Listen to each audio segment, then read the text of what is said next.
नमस्कार दोस्तों, आप सभी का बहुत बहुत स्वागत है आपके अपने YouTube channel info for investment में। हम आशा करते हैं कि आप सभी अच्छे होंगे, स्वस्थ होंगे। समय समय पे हम आपके साथ अलग अलग लर्निंग टूल शेयर करते हैं। एक लर्निंग टूल हमने आपके साथ शेयर किया था, निफ्टी एक्शन के नाम से एक सीट, गूगल सीट आपके साथ शेयर की थी। आप में से कुछ लोगों ने वो हमसे परचेज की थी, कुछ लोगों ने उसको देख करके बनाया था। तो उसमें कुछ फैक्ट और जो है डाटा हम टाइम टू टाइम अपडेट करते रहते हैं ताकि कुछ भी जानकारी छूटे ना।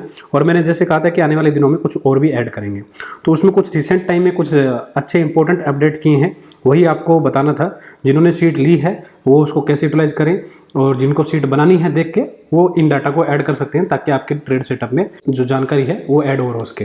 तो सबसे पहले इसमें हमने ऐड किया है निफ्टी का पीई। निफ्टी का पीई क्यों इंपॉर्टेंट है, ये मैंने आपको वीकेंड के जो मेंबरशिप वीडियो है उसमें बताया था कि प्राइस टू अर्निंग रेशियो पे बड़े बड़े म्यूचुअल फंड और पोर्टफोलियो मैनेजमेंट सर्विस होती है, पीएमएस जो होती है, वो लार्ज स्केल में पी पे काम करते हैं। जो इंडेक्स फंड होते हैं वो कई पी पे काम करते हैं। उनका टारगेट प्राइस का नहीं होता, उनका टारगेट पी का होता है कि इस वैल्यूएशन पे हम बेचेंगे, इस वैल्यूएशन पे हम बाय करेंगे।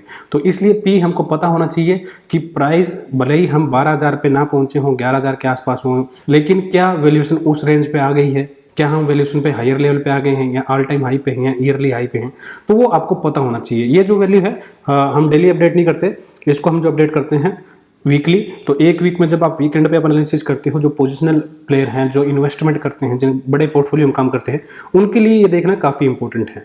जो स्पेकुलेटर हैं या डेरिवेटिव में काम करते हैं उनके लिए भी इंपॉर्टेंट है, लेकिन आप जो पोजिशनल काम करते हैं उसके लिए ज़्यादा इंपॉर्टेंट है, ना कि इंट्राडे के लिए। अगर आप पोजिशनल लॉन्ग हो स्टॉक फ्यूचर में, इंडेक्स फ्यूचर में, आप कहाँ तक लॉन्ग रह सकते हो, निफ्टी के किस वैल्यूएशन तक आप लॉन्ग रहोगे, कहाँ पे आप शॉर्ट बिल्डअप करोगे, तो वो जो मंथली काम करते हैं या फिर आगे के जो रोल ओवर करते हैं हर मंथ, वो प्लेयर, उन प्लेयर के लिए भी ये जरूरी है। इंट्राडे के लिए ये बहुत ज़्यादा सिग्निफिकेंस नहीं रखता है। ठीक है, दूसरा जो इसमें ऐड किया है वो है WOC। ये सीट आप यहाँ पे देख रहे हो, जहाँ पे मैं मार्क कर रहा हूँ, ये नई सीट ऐड की है इस वर्कबुक में, और इसका मतलब है weekly option chain. Weekly option chain ये लाइव नहीं है, आपको बता देता हूँ। कुछ लोग सोचे कि अगर ये लाइव है तो लाइव नहीं चलती यहाँ पे, ये सिर्फ डे एंड पे अपडेट होती है। एंड ऑफ द डे पे इसको अपडेट किया जाता है ताकि आप जो कल की प्लानिंग कर रहे हो, कल के इंट्राडे की प्लानिंग कर रहे हो, वो आपको पता लग जाए कि क्या होने वाला है, कैसे होने वाला है, उसको कैसे वर्कआउट करना है। वो तो हम जो है उस वीडियो में शेयर करते हैं, जहाँ पे डाटा सेटअप व्यू वाला वीडियो है वहाँ पे शेयर करते हैं।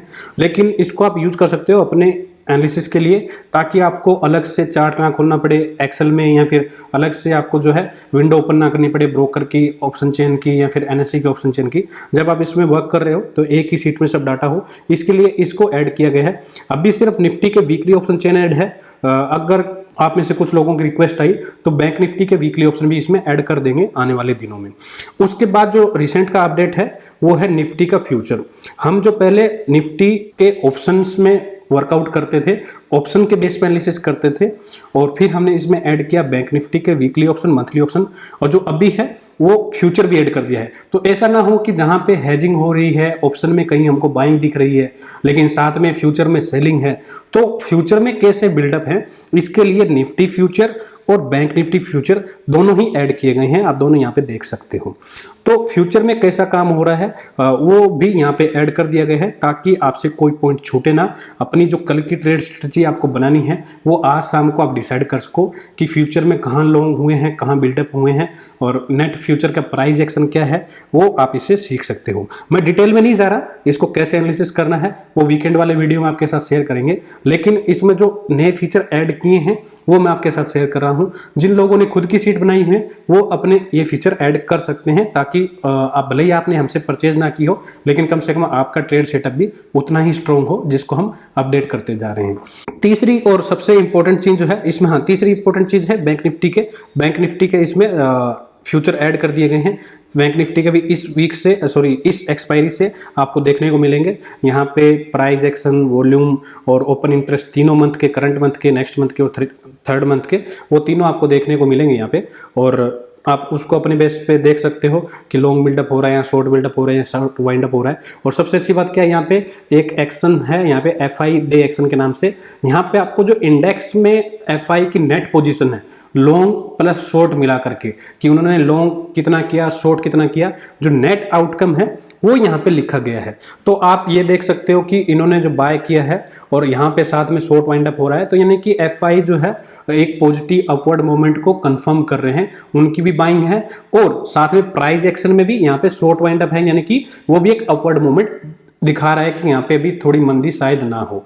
तो ये जो है आपको डबल कंफर्मेशन मिलती है एफआई के डाटा से। हर बार मिलेगी कोई जरूरी नहीं है। जैसे कि यहाँ पे आप देखो कि शॉर्ट बिल्डअप दिख रहा था पिछले 4 में से 3 दिन में, यहाँ पे शॉर्ट बिल्डअप था बैंक निफ्टी में, लेकिन एफआई के इंडेक्स ऑप्शन फिर भी बाइंग थे। तो आप इसको हर बार इसको कोरिलेट करोगे तो आपको ऑप्शन में देखना रहेगा इंडेक्स के ऑप्शन में कैसा है, निफ्टी के फ्यूचर में कैसा है। सेम टाइम पे आपको निफ्टी के फ्यूचर में आप देखो कि जिस टाइम पे निफ्टी में लॉन्ग बिल्डअप हो रहे थे तो इंडेक्स में उनकी जो एफआई की थी वो बाइंग थी, या फिर शॉर्ट वाइंड अप था तो नेट उनकी बाइंग थी। तो इसको आप जो एफआई का डेली का एक्शन है इसको तो आपको डेरिवेटिव में जाके देखना रहेगा कि ये अगर इन्होंने 11,000 लॉट जो है बाय की हैं या फिर एग्जिस्टिंग पोजीशन निकाली भी है, तो लॉन्ग कितने ऐड किए, शॉर्ट कितने किए, उसके लिए डेरिवेटिव डाटा देखना रहेगा। लेकिन ओवरऑल उन्होंने क्या किया वो यहाँ से आपको पता लग जाएगा। और अगर मार्केट का प्राइस एक्शन और इनका एफआई का एक्शन सेम है तो हम आने वाले दिन में वैसे ही कोरिलेशन मार्केट की देख सकते हैं। वो एक अच्छा खासा कोरिलेशन है और वो आपको धीरे धीरे जैसे आप डाटा एनालिसिस करोगे आपको पता लगेगा, आपके रिकॉर्ड्स में आ जाएगी वो चीज़। उसके बाद सबसे ज़्यादा इंपॉर्टेंट जो नई ऐड की है उसमें देखते हैं कि कैसे रिजल्ट आएंगे। अभी रिसेंटली आज ही ऐड की है इसको, और रिजल्ट इसके कोरिलेशन हमको महीने 1.5 महीने बाद पता लगेगा, लेकिन ये मेरे को इंपॉर्टेंट लगा। ये है ब्लू एक्शन। ब्लू एक्शन का मतलब वो नहीं है जो आप सोचो, ब्लू एक्शन का मतलब है कि ब्लू चिप के जो स्ट्रोक हैं उनके फ्यूचर में क्या एक्शन है।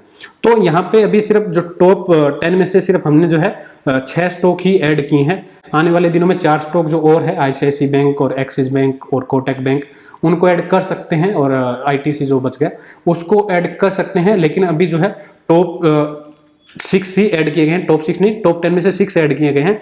वो अलग अलग इंडस्ट्री के हैं। आप देखो कि यहाँ पे रिलायंस जो है टेलीकॉम भी है और पेट्रोकेमिकल भी है, रिटेल भी है, एचडीएफसी बैंकिंग सेक्टर से हो गया, एचडीएफसी बैंक बैंकिंग सेक्टर से हो गया, एचडीएफसी जो है हाउसिंग फाइनेंस या एनबीएफसी जिसको आप बोलते हैं उससे हो गया, टीसीएस और इंफोसिस आईटी से हो गए, भारतीय एयरटेल टेलीकॉम से हो गए। तो टॉप 10 में से तो अभी ये है क्या, पहले ये समझ लेते हैं। यहाँ पे डे वाइज जो फ्यूचर का एक्शन है वो सिर्फ रिकॉर्ड किया गया है। यहाँ पे कितना बाइंग है, कितना परसेंटेज है, कितना हो गया, वो कुछ नहीं है, सिर्फ ये इंडिकेट कर रहा है कलर वाइज कि वहां पे बाइंग थी या सेलिंग थी। लाइट ब्लू का मतलब है हल्की बाइंग थी, यानी कि वहां पे शॉर्ट कवर हुए हैं, शॉर्ट वाइंड अप हुए हैं। डार्क ब्लू का मतलब है कि वहां पे लॉन्ग बिल्डअप हुए हैं। लाइट रेड का मतलब है कि जो तेजी है वो रुक सकती है, लॉन्ग वाइंड अप हो रहे हैं। और डार्क रेड का मतलब है कि शॉर्ट बिल्डअप हो रहे हैं। मैं फिर बता देता हूं कि ये जो बिल्डअप हैं ये हम कंसिडर करते हैं वॉल्यूम वेटेड एवरेज प्राइस से और क्लोजिंग प्राइस में, यानी कि आज के दिन उनमें नेट बाइंग थी या सेलिंग थी आज के दिन। यानी कि जैसे कि 6 तारीख का लिखा है तो यहाँ पे सिर्फ 6 तारीख का ही एक्शन गिना गया है, वो 5 और 6 की कंपेरेटिबल जो पोजीशन है उसको कंपेयर नहीं किया गया है। जैसे कि आप दूसरी जगह मिलता है, आप पे मनी कंट्रोल पे या फिर दूसरी जगह आपको क्या मिलेगा, क्लोज टू क्लोज मिलता है। वहां पे आपको क्लोज टू क्लोज मिलेगा कि कल प्राइस इसका ये था, आज क्लोज ये है, तो ये अगर ये नेगेटिव है, ओआई बढ़ गया तो वहां पे शॉर्ट बिल्डअप दिखाएंगे।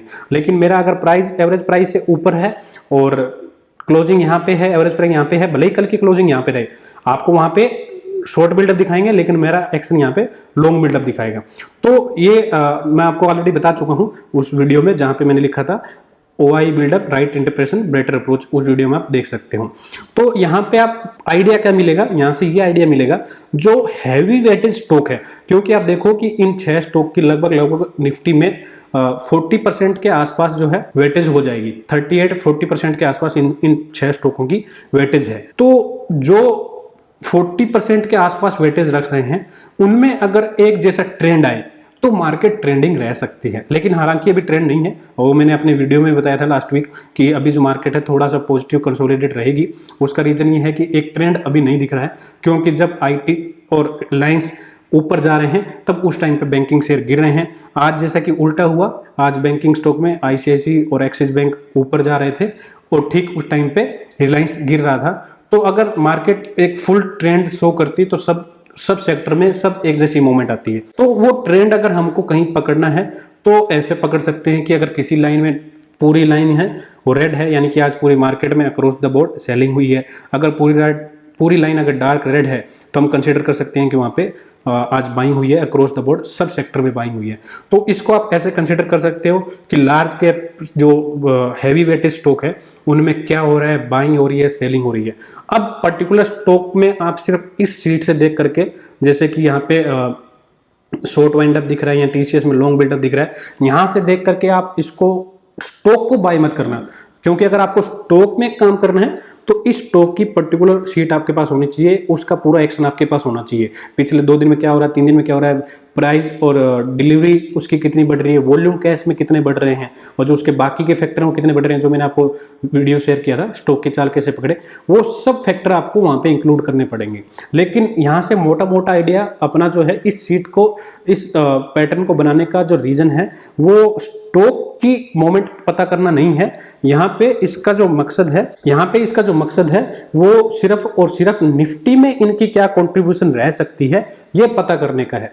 तो निफ्टी में कौन आने वाले दिन में थोड़ा पॉजिटिव कंट्रीब्यूशन दे सकता है, कौन नहीं दे सकता है, किसमें 2-3 दिन से एक ट्रेंड बनने की कोशिश हो रही है। जैसे कि भारतीय एयरटेल में पहले ऊपर गया लेकिन ऊपर से इसमें बिकवाली चालू हो गई है, तो आज स्टॉक ये गिरा था। तो अब इसमें ट्रेंड बन रहा है, जैसे कि यहाँ पे टीसीएस में पहले शॉर्ट वाइंड अप थे, लॉन्ग वाइंड अप थे, तो टीसीएस एक पॉजिटिव रहा। अब यहाँ से अगर लॉन्ग वाइंड अप दोबारा चालू होते हैं, रेड बनना चालू होते हैं, तो वहाँ पे प्रॉफिट बुकिंग आ सकती है।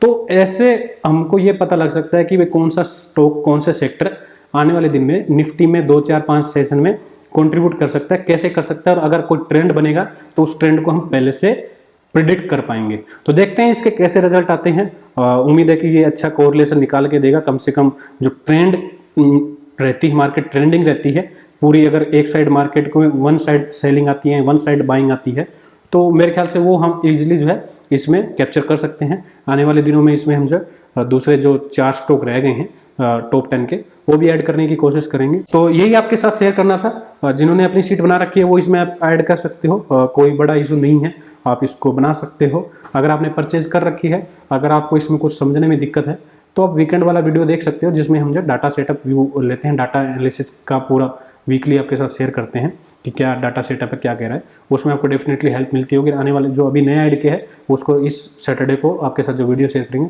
उसमें आपको सीखने को मिल जाएगा। तो मिलते हैं नेक्स्ट वीडियो में, तब तक आप अपना ख्याल रखिए। थैंक यू, जय हिंद।